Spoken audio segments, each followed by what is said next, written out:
Hanım'la Bioxy'nin yan yana gelmesi, bir güç birliği yapması Bioxy markasını çok daha iyi noktalara getireceğine inanıyoruz. Buyurun. Teşekkür ederim. Çok naziksiniz. Rica ederim. Çok incesiniz.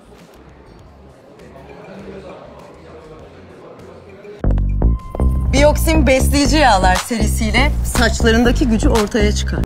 Merhaba arkadaşlar, yepyeni haberlerle karşınızdayız. Elçin Sango'dan çok konuşulacak sözler. Bazı oyuncularla aynı projede çalışmak istemiyor.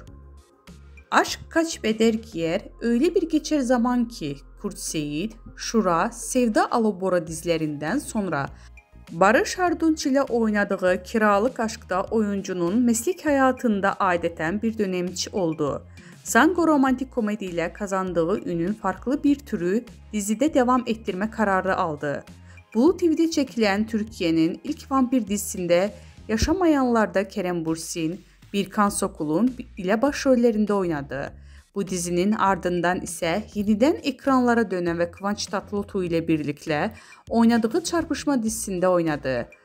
Hayranları onu yine bir romantik komedide görmek isteyince bu kez İyi Günde Kötü Günde isimli Star TV'nin dizisinde oynadığı ama beklenen ilgi görmediği ve 6. bölümden sonra yayından kaldırıldı.